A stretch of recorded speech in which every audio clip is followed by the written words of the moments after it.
The flush. So fast, it hardly seems real. So vivid, the moment freezes in time before erupting in a blur of spurs and feathers. It's why we changed the way upland loads are built with Prairie Storm. Exclusive flight control FlexWad technology and a mix of copper-plated lead and flight stopper pellets combine to create dense, deadly shot streams through any choke. Longer shots, more power, fewer missed birds. Only from Federal. This episode of the Flush Podcast is brought to you by North Dakota Tourism, Waltons, Nutrisource Pet Foods, Aluma Trailers, Federal Ammunition, and by Onyx Hunt. My guest today is Tim Brown. If you're on Instagram, you might know him as the Bearded Uplander. Tim is currently in the middle of conducting his annual roadside pheasant counts in Iowa. We'll find out what he's seeing and why you can start getting pumped up for this hunting season. It's time to start planning your next bird hunt. If you've listened to this podcast for any time at all, then you know where I'm about to send you. That's to North Dakota. Why? Well, it's one of the greatest places on earth to watch a bird dog in the field. That's why. In North Dakota, you can experience a waterfowl hunt during the peak of the fall migration and have the best upland hunt all in the same day. I've done it many times. That's why I know it's true. Plus, this year, the spring pheasant crowing counts were up 30% from last year, and the weather has been looking good for a strong hatch. Water levels are up, way up, which means the total number of wetlands are up too, 76% above the long-term average, and that means more ducks and geese. The state's breeding duck index was the 23rd highest on record this year, 39% above the long-term average at 3.4 million. All of this means more pheasants than last year, more ducks than last year, and I'm hearing excellent reports about the sharp-tailed grouse and Hungarian partridge too. Start planning your world-class hunt in North Dakota at HelloND.com.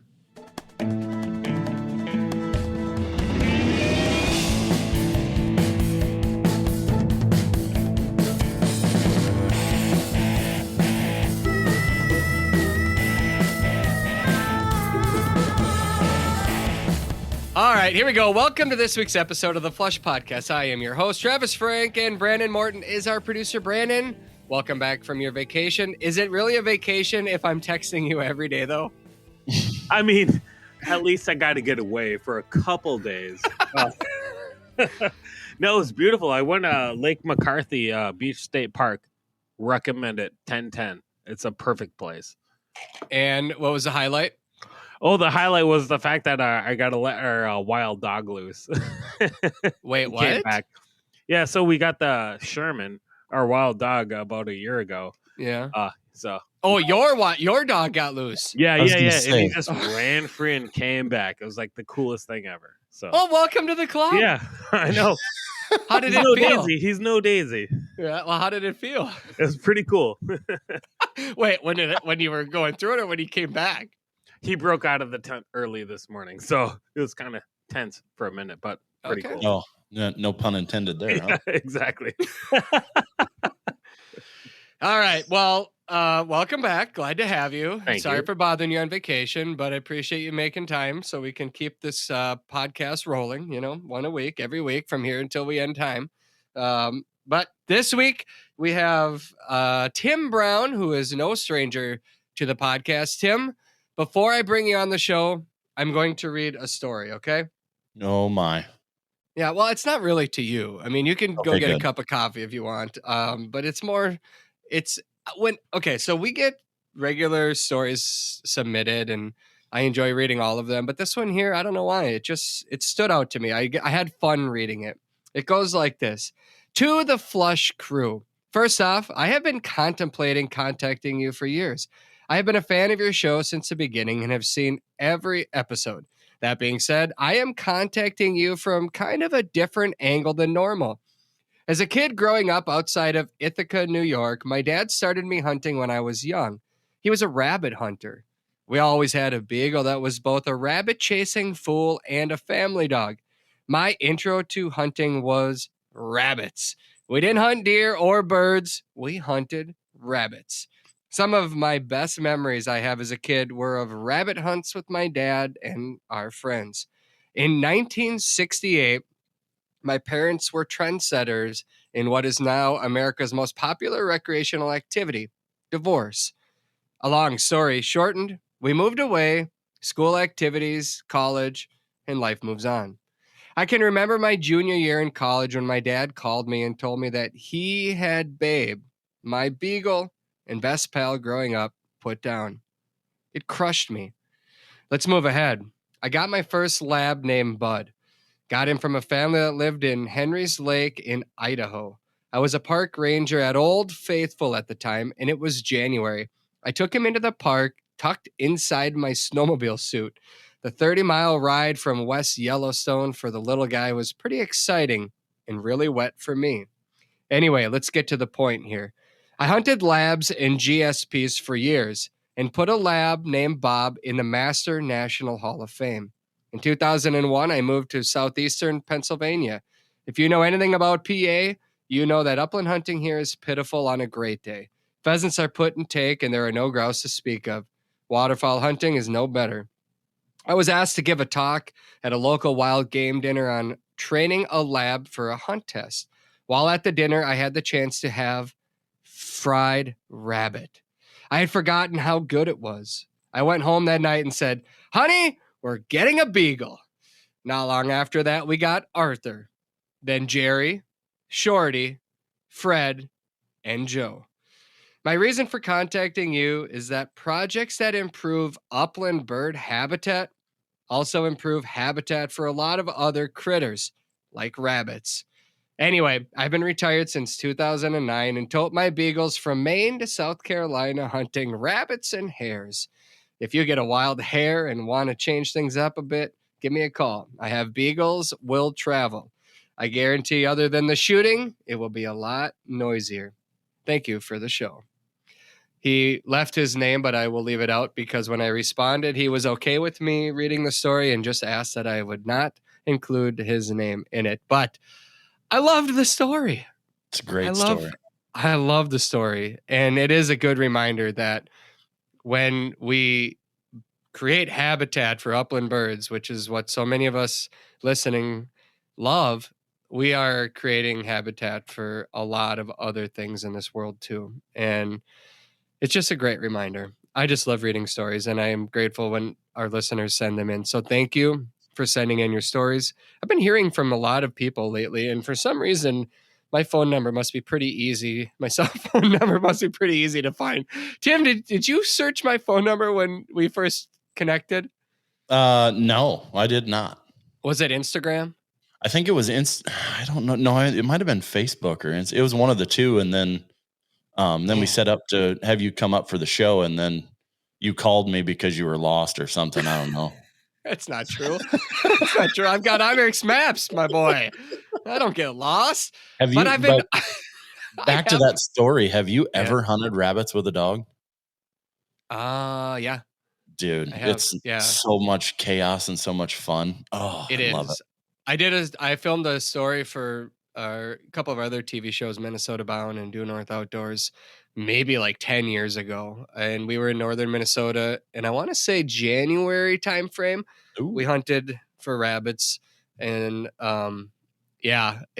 just the loudness of it, just the chaos that comes with it. So much chaos. It is. It's fun. And, sometimes when you just slow down and think back to some of the early days, my first hunting experiences, a few of them, were out at my grandparents' farm in western Minnesota. And I started with a BB gun, and then I went to a 22, and eventually I toted a shotgun around, but we would go squirrel hunting and rabbit hunting every chance that I could possibly get. And rabbits are a heck of a good foe. I mean, they will outsmart the best of hunters. One thing I do want to do though is somehow maybe at some point film a rabbit hunting show with dogs just for something different. Awesome. I think it would, it would be cool. It's fun to go back down memory lane a little bit. And I mentioned that we've been getting quite a few people calling in lately and calling my phone specifically to just talk. Some people are asking questions about dogs, about the show, about different things they watched. I enjoy the conversations when I have the chance to take the phone calls, but the emails have been coming in. I think this is a good reminder right now that we are heavy in the planning process heading into this hunting season. And if you have an awesome hunting show idea for us to be a part of the show, now's the time to send it in. Tim, you've already submitted yours, so you can't. Yep, I'm out. You're out. But anybody listening, head to the Flush on Instagram, on Facebook, wherever you like to follow us. Send us a message with your idea, because even if it doesn't happen this year, it could next year. I keep a running file of all the different ideas, and we have hunts that fall through every once in a while in our planning process. And I go into the file right away, and I'm like, all right, what are other options? Because we got to make a television season, and that means we got to keep it moving. So I guess what I'm getting at here is, if you're listening and you think you might have a good TV show idea, send it our way. We want to hear about it. And then if you have stories like the one I just read, I love to read them. And if it works, I'll read them on this show from time to time. We used to tell stories about dogs that have, what did we call it? Brandon, what did we call that segment? You remember the pups that came and gone? We lost Brandon. He came back from. What is that? I remember you talking about it, but I can't remember the name of it. Yeah, well, we told stories about our hunting dogs and hunting dogs that just made life so rich, and people love to share stories about it. If you have more stories, send them in. And Tim, excuse me, sorry to clear my throat. Have we talked on this podcast since you had to lay your pup down? Nope, we haven't. We haven't talked since you were down. We had that podcast that we recorded then. I don't think that came up.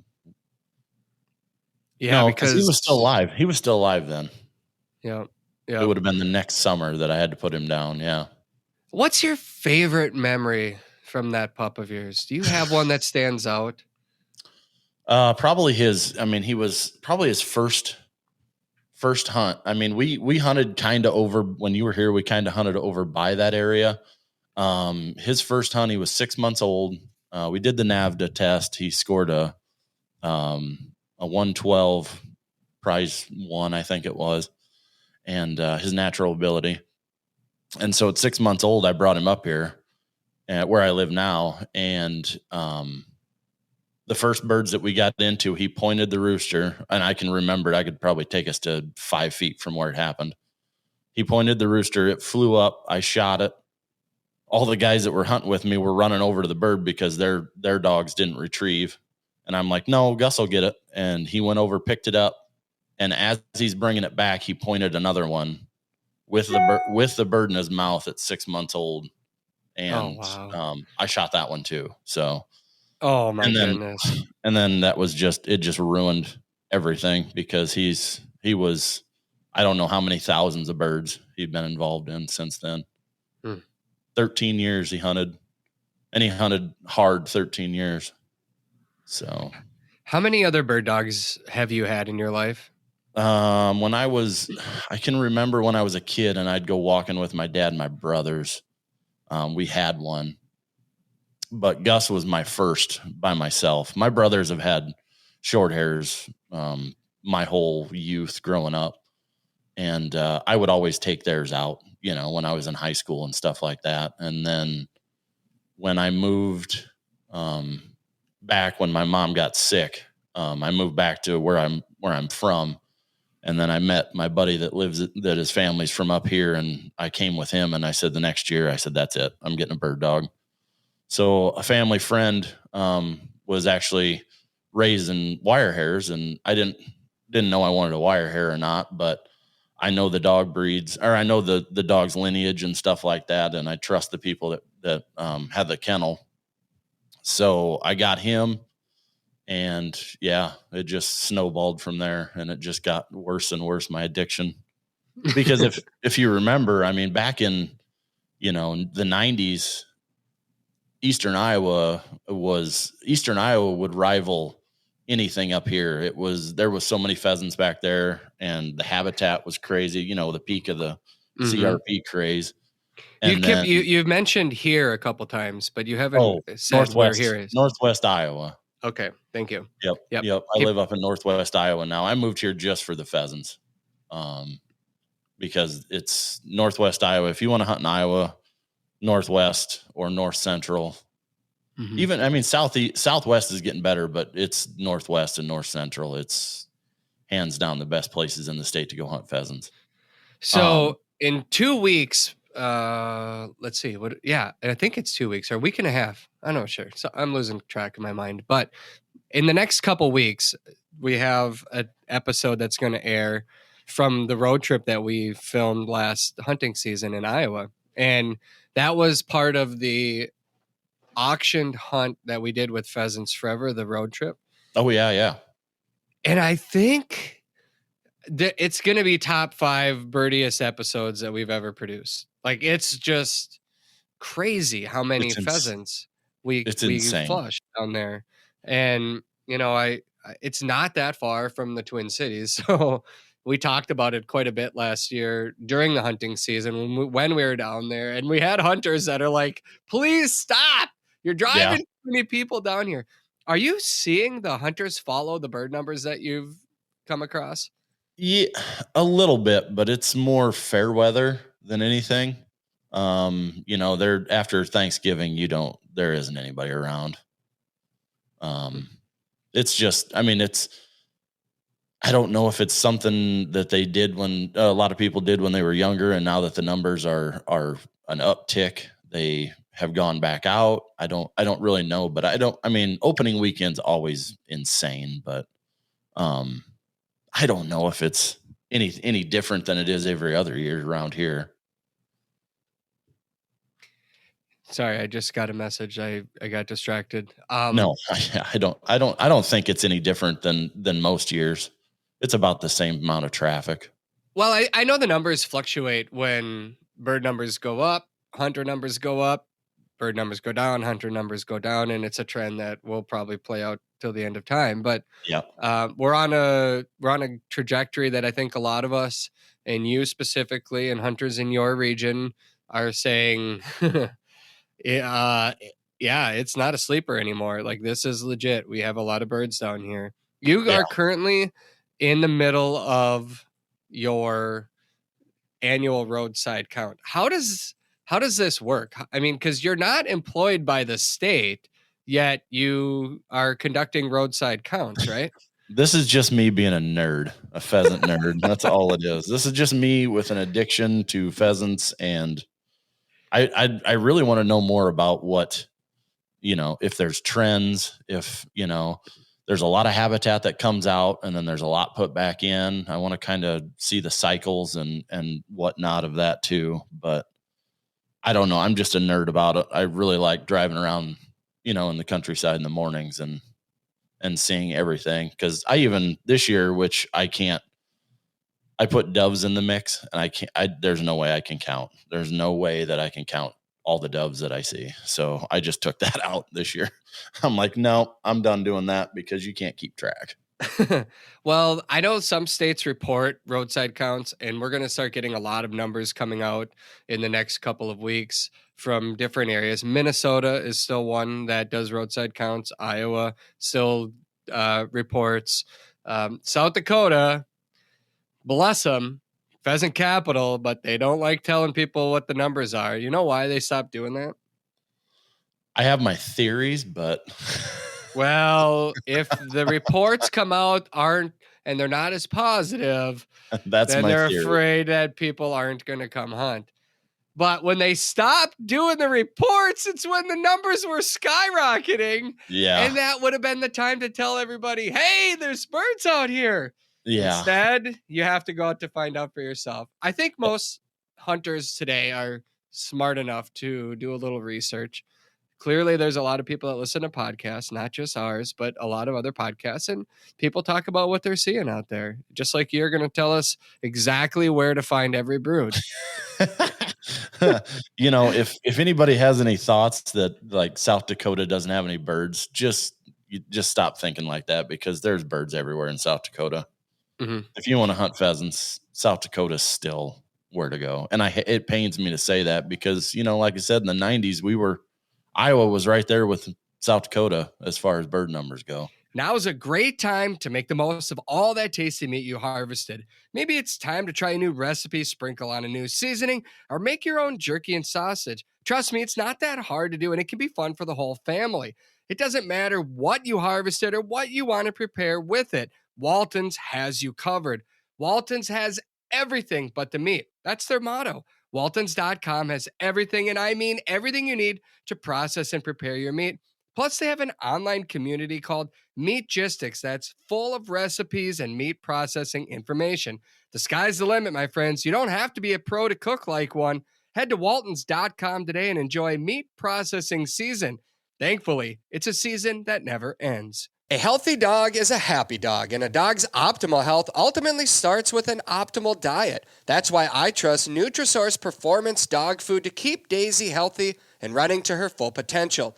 Nutrisource now has a full circle feeding plan that can help your dog achieve their full potential too. The full circle feeding plan revolves around their entire lineup of Nutrisource dog foods that contain their Good for Life system. The Nutrisource Good for Life system is packed with probiotics, prebiotics, and proprietary minerals that work together to support your dog's heart health and gut health. By combining this system in all of their dry foods and wet foods, you can rotate carbs and proteins like chicken, beef, fish, and lamb to meet and exceed your dog's needs and accelerate their natural desire to eat. Plus, their toppers like kombucha add even more health benefits for our dogs. Learn more about Nutrisource dog foods and the benefits of their full circle feeding plans at NutrisourcePetFoods.com. All right, so I'm being honest with you here. This is a real conversation.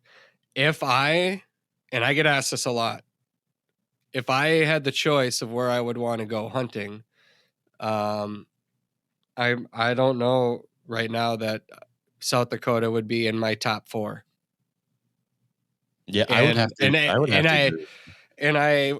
I will tell you why. I put Montana or North Dakota and Montana, kind of 1A, 1B. Those two together. I personally really, really like the variety of birds that are going to get up. I love, as everyone listening to this already knows, I love Hungarian partridge. I love sharp-tailed grouse. I love pheasant hunting. I love when I can go into a field and see all 3 of them. In South Dakota, I know somebody listening right now that says, you got that here too. But let's be honest, the pheasant belt, yes, the pheasant, the stronghold in South Dakota, you're looking at majority pheasants and occasional sharp-tailed grouse, random Hungarian partridge, but not like you go out there seeking them and finding them. And then, the way Iowa has been the last couple of times I've been down there, I've had a lot better hunting in Iowa than I have in South Dakota. I've had fine hunts in South Dakota. The road trip that we did with the Schwinns, I want to say 3 years ago, that might be the most pheasants I've ever seen before. So yes, I get it. There are places that have those numbers, but I don't know. I just like the variety that I can get from some of those other places, and that's what pushes South Dakota down and down and down my list, I guess. I'd have to agree with you. What's your top 5? See, this is the bad thing with the more and more that I've started going out west, more and more. It's I really love Fort Pierre grasslands but I just hunt grouse. I mean, if I'm only going for pheasants, I'm going to go around here because I kind of know where everything's at. But if I want the variety, I can't wait this year. I'm going to North Dakota and Montana, so I'm going to check both of those for upland off my list. You've never hunted either? I've not for upland. I've been up to North Dakota hunting waterfowl a ton, but not upland.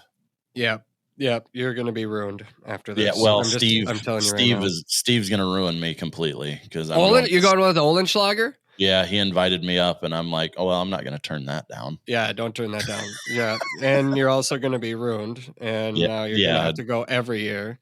But that's probably a good choice. But I really, really liked hunting up in northern Wisconsin for grouse and woodcock too.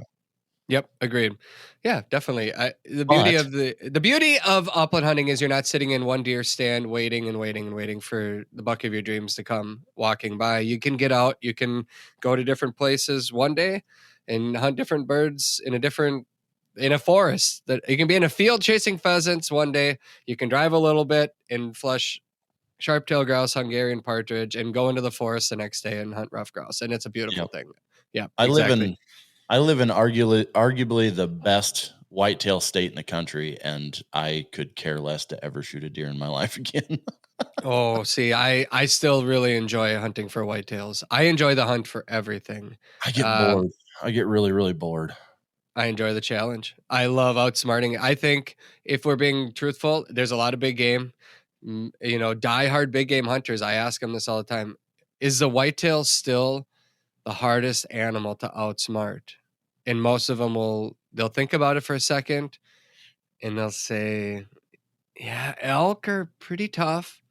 But I think a mature whitetail buck is, with all their senses to outsmart you. Yeah, that still probably takes it. And so when you do put yourself in position to outsmart one and you make the shot, I mean, you've done something pretty remarkable. And so that's why I still love every minute of being in the forest. I really love it all. Just like the turkeys in the spring. I hunt whatever I can, whenever I can.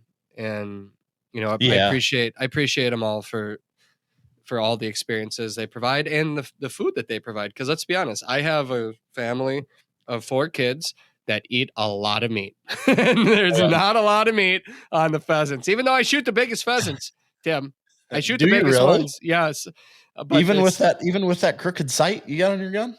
I straightened it out. I watched Yeah. that video again the other day. As I Ah, was going man. through all my video clips, I watched it again the other day, and I almost sent it to Scott and you, and Yeah. just to rub it in a little bit, but I didn't. Yeah. You do quite a bit of thank you for not sending it. I'm over it. You've uh just if somebody doesn't know what Tim's talking about, the time I hunted with Tim, he bent the sight on the end of my gun so that every time I pulled the trigger, I was shooting 3 feet to the right. And I could not figure out why I couldn't hit the bird until I looked down and my sight had been twisted off the tip. So appreciate you, Yeah, Tim. and we got to the end of the draw, and he just noticed it then, and I saw him, like, adjusting it. I mean, we've got it on film. Troy's probably got it on film Yeah, of that you was when I adjusting it. also still had a puppy that wanted to hunt for herself. So I'm trying to control the dog, control the chaos, Oh. cameraman, everyone's in place, birds everywhere, and me shooting holes in the sky. Do you remember what Troy said when we walked out of that draw? Is it We're at the PG? end Can we say it? Yeah, we're at the end of that road, or we're at the road, and he goes, "Boy, you guys about killed me in there." Right. Yeah, well, little did he know I was about to take him to the top of a 14,000-foot mountain in Colorado, and that's where I almost killed Troy. Well, Mhm. it was better there than Iowa, that's for sure. But That's true. Where was I going with this, Tim? Oh, you we're gonna get into the what you're seeing on the roadside counts here in a minute. But as long as we're going down memory lane, you've done a lot of mentoring over the years, haven't you? yep, Why do you do yeah. it? Uh, we got to leave it to somebody else. I mean, it's not if we don't teach our loved ones and our kids, and I don't have any kids of my own, but my friends have kids, and if they're interested in hunting at all, I'm more than willing to do whatever it takes.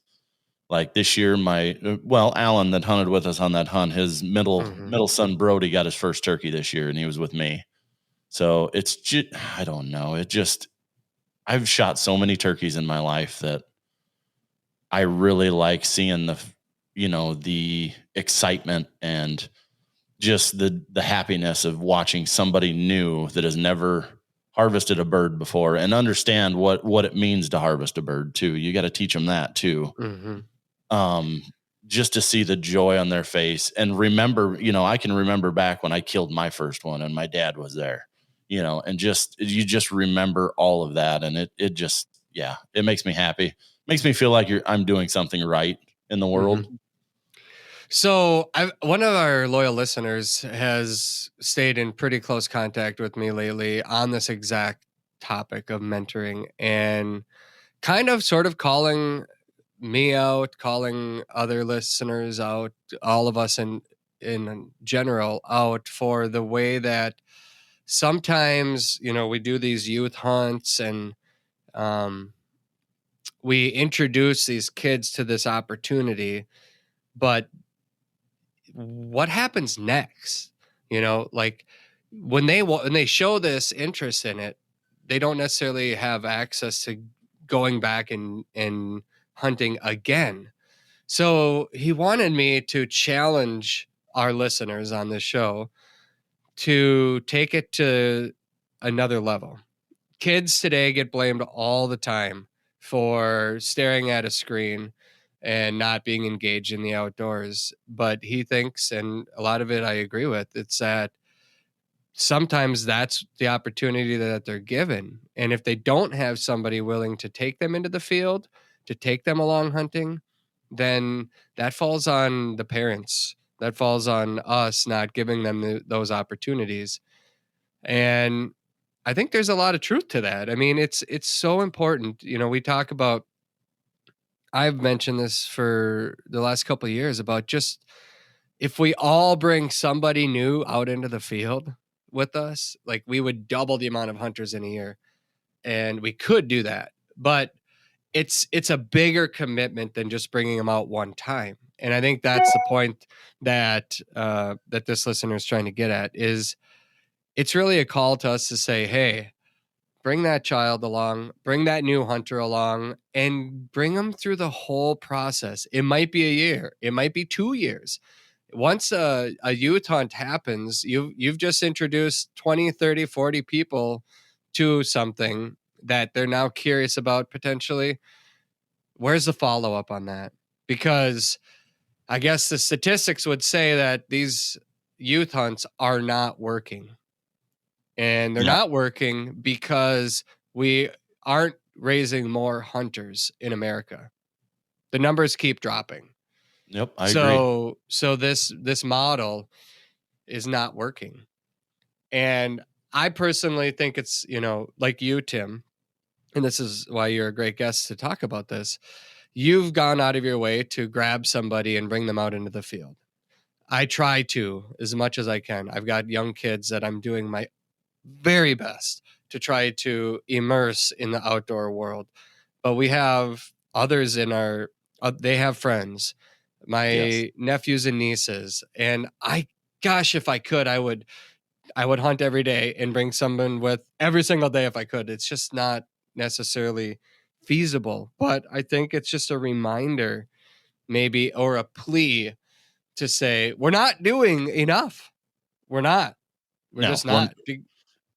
and just to piggyback on that too. I mean, that's kind of the retention thing of what like Pheasants Forever and everybody talks about, like keeping them involved and keeping them into it. And like you said, I mean, if you just take that extra time to check in on them kids that went with you last year and see, do they want to go again? Are they still interested? Just to, because just to keep them involved in it, because even some of like Pick's kids' friends are getting interested in it and they've never hunted in their life before. Yeah. But they see, I mean, them kids talk to each other and they get them fired up and they think that they want to go. So then so Alan and I will take a lot of their boys as buddies with us when we go dove hunting, because that's pretty, it's not like it's that much chaos to where they can sit on chairs by us and they just watch and see if they're even interested in it. Right. Sure. So that's Yep. our first step. Or they can go with us out into the turkey blind and sit with us in the turkey blind in the morning. So it's just, you got to initiate it and then see if the fire starts.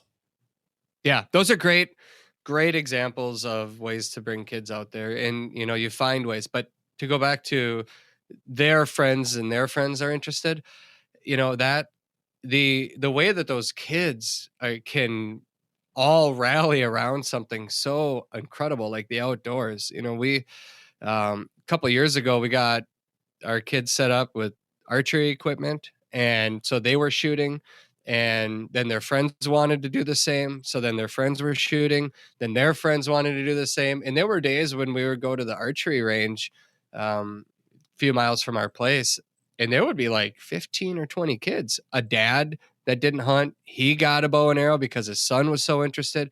So it can grow so fast. I Yep. ended up taking that dad out hunting, and here he is, a mid 30-year-old who's never really hunted before, who's interested and now coming out on a hunt because my kids got a bow and arrow and their friends got archery equipment because they saw it, they tried it, they had fun with it, and then their dad gets it and he wants to take that to another level. So you just see these different points of the hunting, like how quickly it can grow.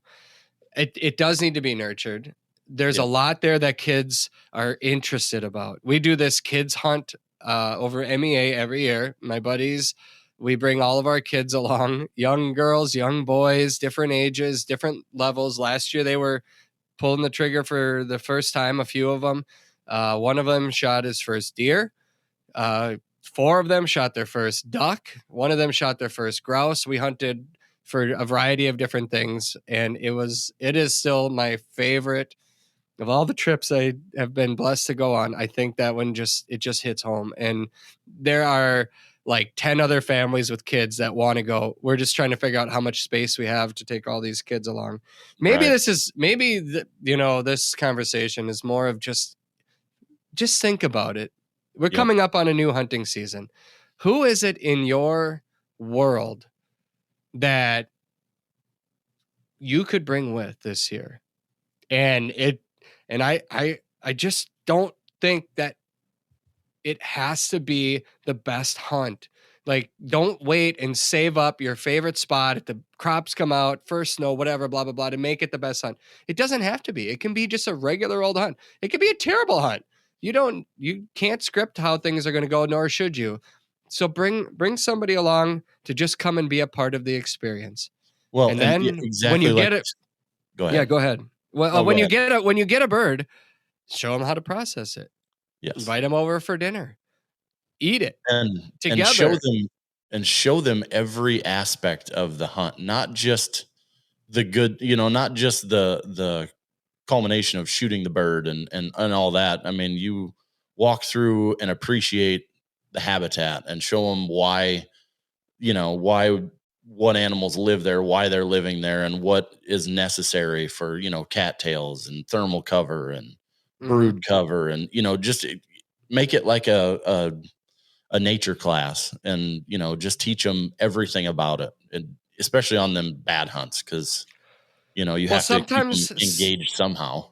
I don't know, man. I honestly, I don't know. I really think the suck is part of the success. Oh, 100%. The ones that suck and it's miserable when you get a bird, let's say you're pheasant hunting, like those are the hunts you remember. And if you remember it, somebody else is going to remember it too. So just remember that just think about that as you're planning this year. Who could you bring and how might that impact their life?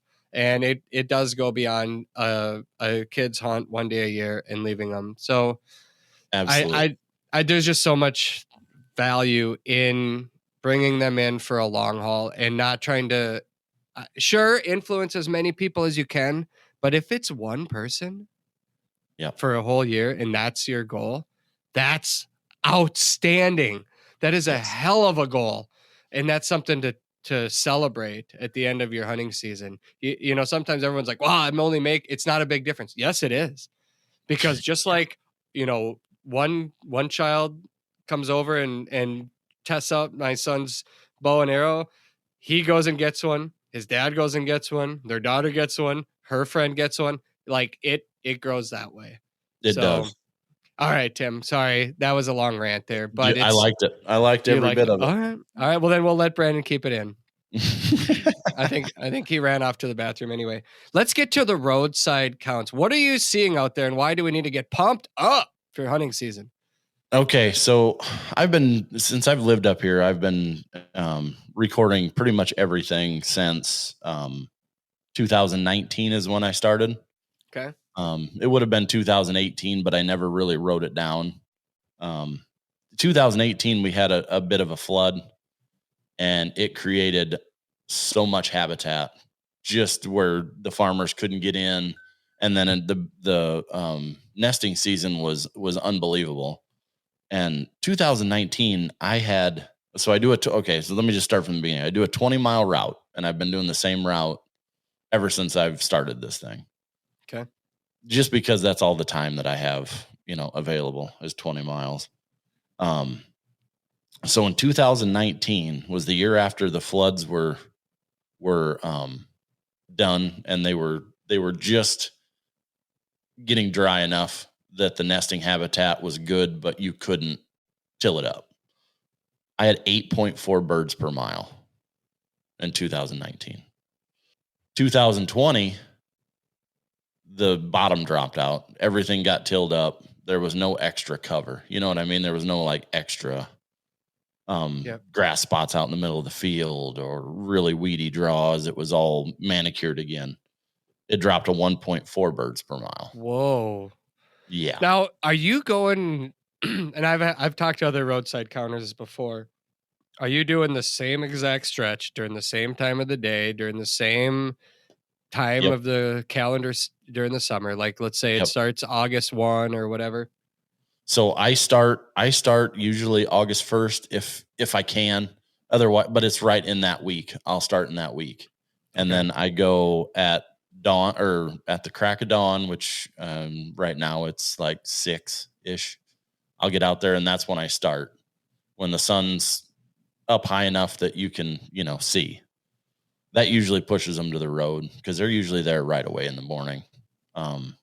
So I do the same time, the same route. Everything's the exact same every year. So 2020, it dropped a lot. And I mean, we harvested a lot of pheasants, 2019. So you think it was just your shotgunning skills that lowered those numbers? Absolutely not. It wasn't even a factor because I missed way more than I got. Yeah, right. But anyway, so I think we had a not a terrible winter, but we had a stretch that was a little colder, but it really I didn't think it affected them at all. But the loss of habitat to where the hens couldn't nest as good as they did, and it was a factor because the brood sizes were smaller in 2020. I don't think that they were as successful as they were in 2019. So, and that's the other thing that I look for. Like on my pheasants, I do how many hens I see, how many roosters I see, how many chicks I see, and I do how many broods. I mean, rough estimation, because there might be 2 broods put together if they're about the same size, whatever. And then the biggest broods that I see.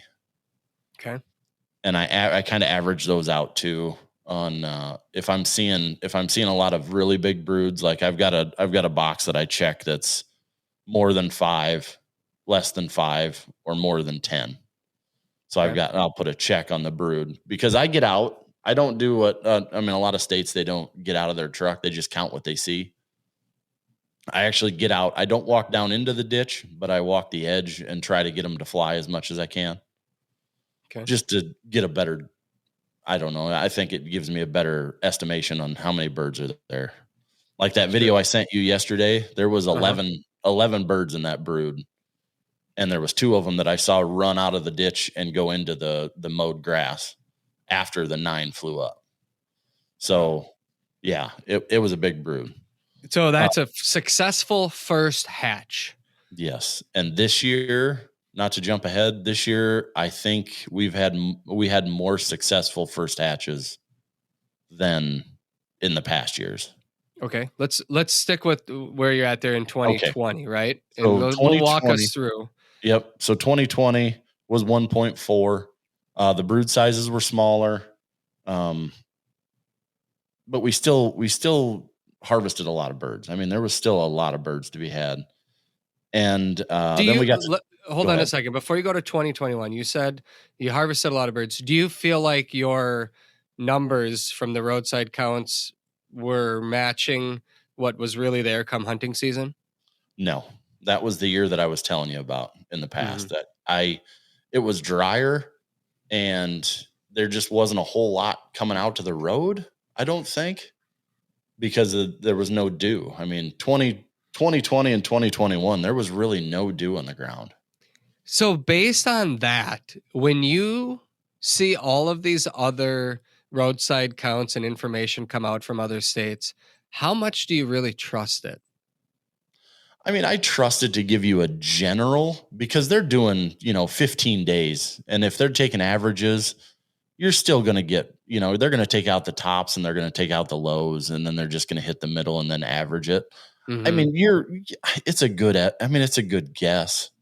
Because so Tyler Webster and I, we were talking about this last year. We thought the numbers were way underreported in North Dakota last year, based on whatever information they were reporting. Maybe it was like you said, the weather, the dew. There's the factors that change that gave them numbers that were slightly less. But he also thought a late hatch really played a big role in the success of the hunting last season out there. And we saw birds in November when we were hunting, or end of October, that we didn't shoot at, roosters that we didn't pull the trigger on because they were so young and didn't have the colors yet. And Yep. There was a bird that I harvested, and I remember it last year, December 17th, and he had barely turned. I mean, he was turned, but he still had a lot of like brown on him. Yeah. And I could not believe that bird was that young that late. December. Sure.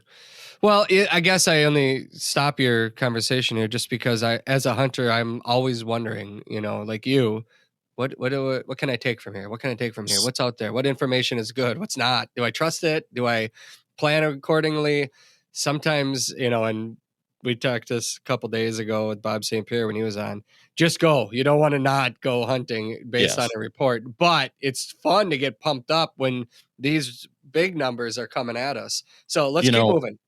So this is the thing, this is the number one factor in my mind in the last, what have I been doing it? 1, 2, 3, 4, 5 years. The number one factor that I've seen that makes me think that the season's going to be extremely good is the number of birds per brood. In my mind, if you see a lot of those 10 plus broods, like you said, that means it's probably a successful first hatch. Mm-hmm. She's got a better odds. I mean, I think personally, she's got better odds of getting more of those mature than if she's got to have a second hatch, in my mind. Well, yeah, the second hatch is going to be smaller than the first if a hen has to do it. So you're losing numbers right there. So just the fact that you have larger brood sizes, it's simple math. There's just more birds on the ground right now out there. Exactly. And I think that, if she can get them through that first, 3 or 4 weeks, their chances of survival, at least till, fall, go up considerable. Right. Well, and that's where we are now. We're a lot of these, early June, mid-June, a lot of that hatch is happening. So now we're at that point where we're into August, and they're at that stage where if they've made it this far, certainly most of them aren't going to survive the hunting season in winter, just because of what we know about the lifespan on average. But we just need a percentage to do that to keep the population going. Right. And so let's go to 2020 or 2019 was at 1.4 or was that 2020? No, 2019 was 8.4. 2020 was 1.4. 2021 was 1.5. So it was about the same. And that was our drought year also. So there wasn't a ton of dew. I mean, there was dew on the ground, but it wasn't like the last 2 years. Okay. And brood sizes that year were? They were in the medium range. They were in probably 5 to 8 was the majority of them. But there was a lot of them that I saw that were bigger, but there was less of them. So I imagine it was a first hatch, but she only had 2 or 3 that made it through. Huh. What about 2022? Let's go to last year. Okay, so because that's going to be fresh for so many hunters in their minds of what they saw in the field. Yep. So 2022 was 2.94 birds per mile. Everything in 2022 was perfect. We had decent rain in the spring, and the nesting heat season was unreal. And I've noticed on the drought years in my area that, well, of course, in every area, the weeds still grow and the grasshoppers are abundant on those years.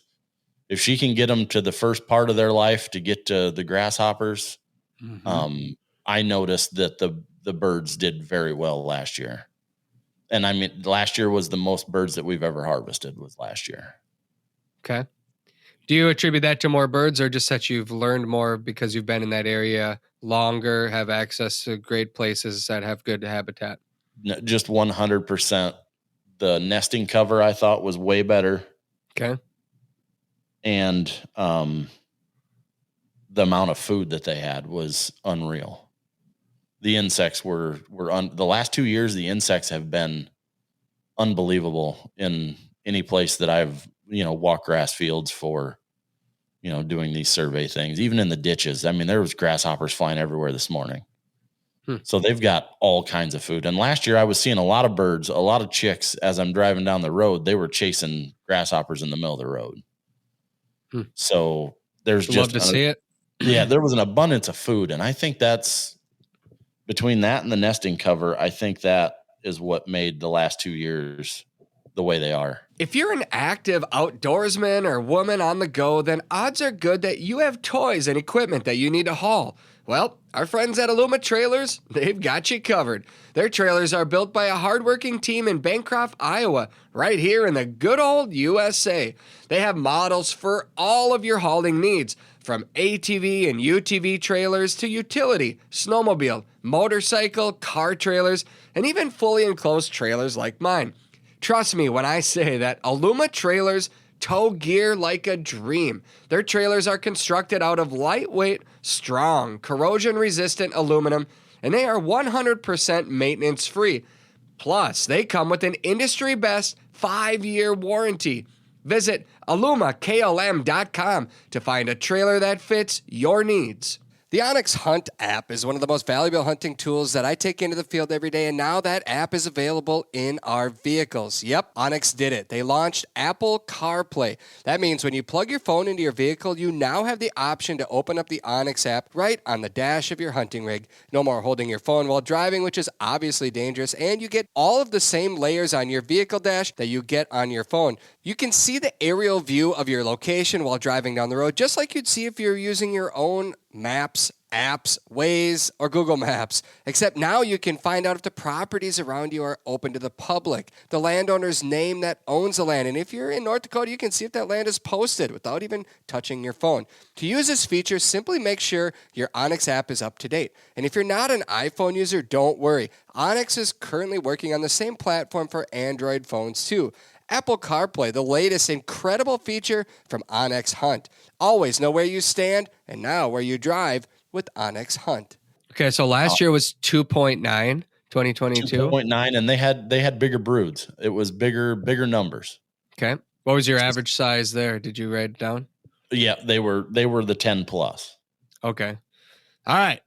Let's get to it. Drum roll. I haven't compiled all, I just did the total numbers. The brood numbers are through the roof. I had one brood was 15 birds. Woo! Most of them were 12 to 13, 11. Not a lot of lower numbers. Not a lot of like 2s or 3s. It's all been 5 plus. Yeah, it's been pretty optimistic. This morning, okay, so Monday morning, this is the other thing that it kind of throws it out of whack a little bit, because last night we got 1.5 inches of rain, and Sunday it rained from Saturday night all the way through Sunday. So Monday morning was really wet too, and I think that really pushes them to the road. So you think your numbers are skewed in the opposite? They're still there though. I mean, it's still birds. Yeah. It's just they're all on the road, I think. Not all of them, but most of them are on the road. Okay, so last year you were at 2.9 per mile. Yep, I'm at 3.95 this year.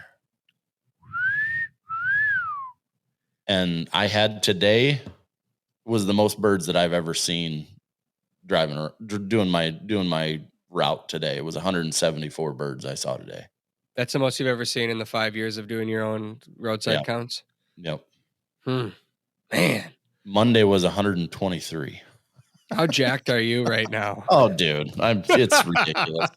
Oh my goodness. Yeah, I can so hardly wait. I can hardly the wait. only crazy, really crazy stat that I have that don't understand.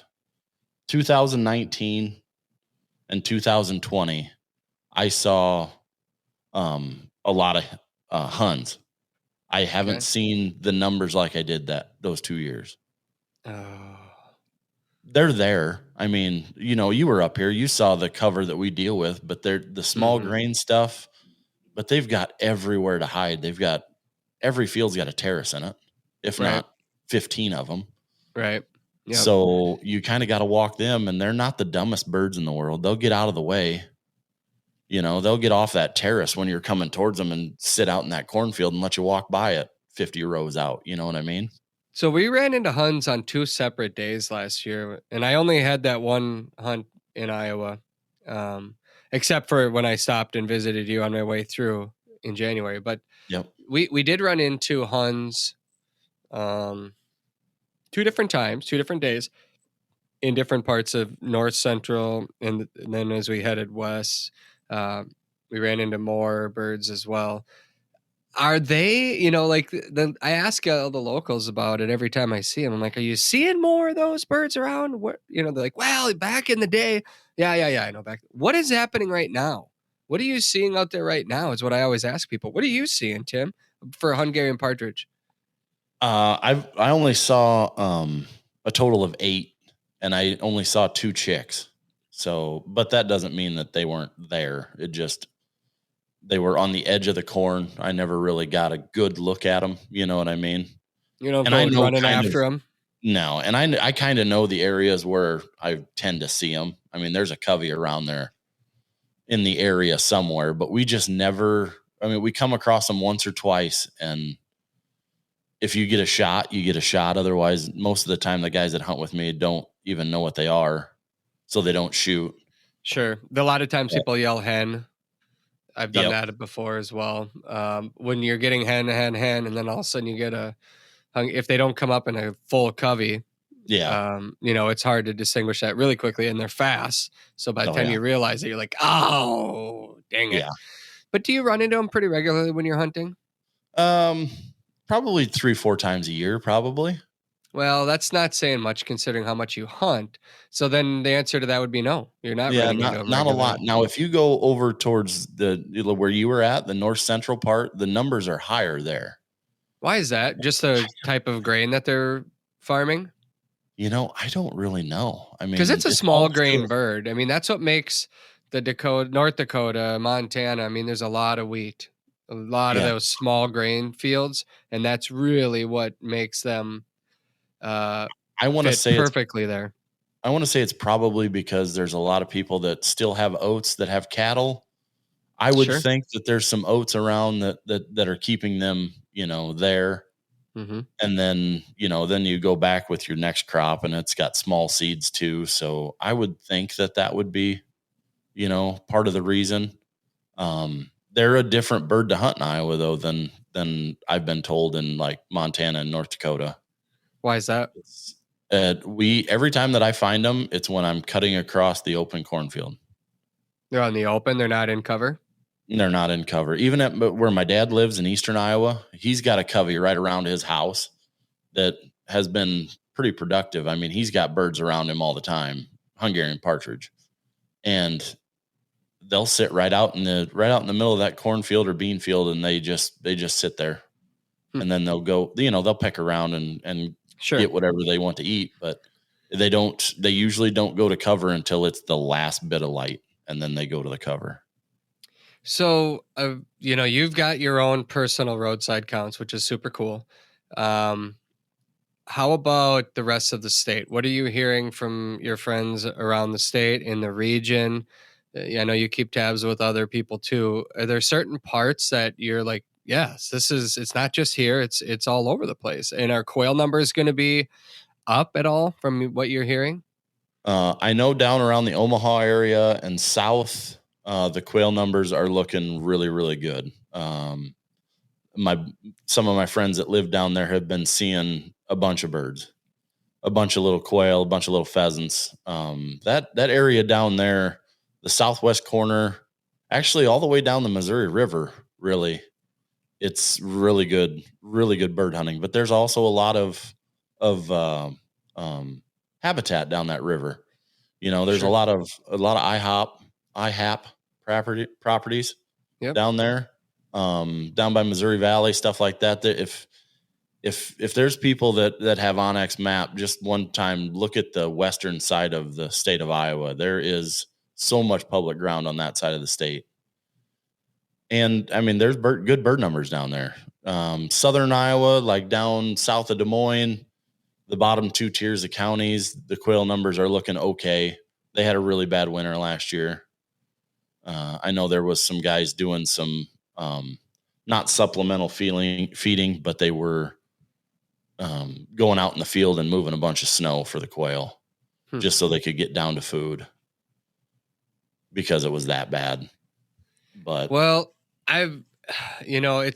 this has been this past winter, I think there was a lot of, maybe we're just so immersed in this upland world and watching the birds, and we shoot them, but then we care about them. I hope you make it. I hope you make it. I hope you make it. I mean, it's a funny thing for a non-hunter to think about, but we're just so focused on these birds, and we're watching winter storm after winter storm pound the Dakotas, pound Minnesota. I know you got some of it down there too, and Nebraska, and just like, oh, they cannot be one pheasant left. And now all I'm hearing is great reports everywhere. And I'm thinking they are a lot tougher than we give them credit for. They definitely are, because I thought for sure we were gonna lose birds just because of the amount of snow. Like when you came up, like Bob said on your podcast last week, the way that they you see them along the road and they're up there, they say that it might be a little stress or whatever on the birds. Well, that area that I took you hunting, there was birds all the way around that section, and they were out in the open, So I was worried. I think we lost some, but I don't think we lost as many as I thought we did. No, and honestly, being completely honest, when I drove through a big chunk of Iowa on my way to Kansas in January for the quail hunt down there, and then through Minnesota. What you guys had down there, in my opinion, was just like a normal or maybe less than normal winter that North Dakota would get, that Western Minnesota would get. Sure. I just really thought that it wasn't a big deal, and I wasn't concerned about Iowa's birds. I was concerned about Minnesota, North Dakota, South Dakota, and Montana, because the snowpack was so deep and the storms were so severe starting in November, and it lingered and then kept coming in March. I mean, that's when I'm like, yep. And I talked to some wardens out in South Dakota, where he said that after the last snow, he goes, I think the last punch did him in, because I didn't see anything come out after that. And I was like, dang it, and now we're hearing that they did survive it. But I thought you guys were looking like prime down there in Iowa. And I know it's what you're watching and what you see, but it was 10 times more severe up here. Sure. 20 times more severe in Minot, or Bismarck, I think is probably the ground zero for it. Bismarck got hammered, record snows, and cold and nasty. And so, well, and even up by like Brookings and stuff like that, when we were up that way, it was, even in April, it was unreal how much snow was still on the ground. Mm-hmm. But your habitat's looking good, right? I mean, you guys have gotten rain. You're not in drought anymore. Or are you? Yeah, I mean, we could, you could still always use a week of steady rain, but we're looking pretty good. I mean, our habitat is definitely thicker than it was that year you were here. Cool. You work with farmers all the time. What are, I know you talk birds with them when you're talking. So are they happy with where things are at from the conversations you've had? Well, I mean, you and I both know farmers, and they're never happy, but I mean, Could use a little more rain. Yeah. The corn looks really good right now in my area. It's spotty though. You get down towards the center of the state, and they've been really dry. But you're still going to get 250 up to 275 bushel per acre, and then beans they were a little worried about, but this rain's really going to push the pods full, so they're going to be fine. Some farmers out in the Dakotas, according to some people I talked to, were thinking that their harvest, or even Western Minnesota, that the crops were in such good shape that they might be able to get after an early harvest out there. I always throw a little caution to that because you get a heavy rain in October that stalls the harvest a couple of weeks, and now you're back to a normal year. But based on what you're seeing, I mean, no reason to think that it won't be an on-time harvest, or a lot of crops coming out by the time pheasant season rolls around for you. I would think so. I mean, it's looking pretty good. Like last year, we were really spoiled because it was drought and they got it out. I mean, last year opening weekend, everything was out, and there was so many pheasants, and it was almost too much. But everything. No such thing, buddy. There was no such thing. There was opening day, I limited out in 23 minutes. Yeah, you do want it to last a little bit longer than that. A little bit longer than that. Nobody's feeling sorry for you, though. So then I started carrying the camera around, and I realized how bad all my friends shoot. Oh, were you bending the sights on their guns too? I was trying to. Actually, I couldn't because one of them was my gun. I let somebody else carry. Oh. But anyway, so yeah, I will say one thing though. Going across South Dakota in what would it have been? It would have been July, just after 4th of July. That was the greenest that I've seen central South Dakota in a long time. It was insane. I know they've had a couple hailstorms go through Pierre, but that was the greenest that I've seen. And I actually come back through because I spread Gus's ashes out there, and I actually walked out to where I spread them just to see him, because it was actually the day that he passed that I was out there. So I did my best with my high boots on and made sure that there was no snakes, and I walked out there and I actually kicked up some grouse. So yeah, I think it's going to be pretty good all the way through South Dakota. I don't think that they're going to have too much of a problem. Well, I appreciate you giving us an honest view of what you're seeing down there. Some hunters would want to hold that information in and not tell people that there's a lot of birds in their area. So thank you for that. And I know it's not just Northwest Iowa. It's happening. It's happening, people. You get pumped up. There are a lot of birds on the prairie this year. There are a lot of pheasants in the fields. There are a lot of Hungarian partridge, sharp-tailed grouse. And of course, we always want more, but we'll celebrate what we can. And we are counting down the days as we speak right now till we can be back out there with a shotgun over our shoulder and watching bird dogs do what they love to do so much. Tim, best of luck to you this hunting season. I hope to see you and walk a field with you once again this year. You betcha, man. Anytime. Love talking to you. Appreciate it. Tim Brown, the Bearded Uplander, if you follow him on Instagram. Just a reminder that our episodes are airing right now on the Outdoor Channel. Like I said, we've got an example of what you might experience coming up in Iowa during our Iowa road trip. It was pretty darn incredible. I'm proud of it, and I'm proud of all the hard work that our team put into that episode. It really was special. We were there during the first snowfall. I'll just say that. And I'll walk away. I'll drop the mic. We'll be back next week with another episode of the Flush Podcast.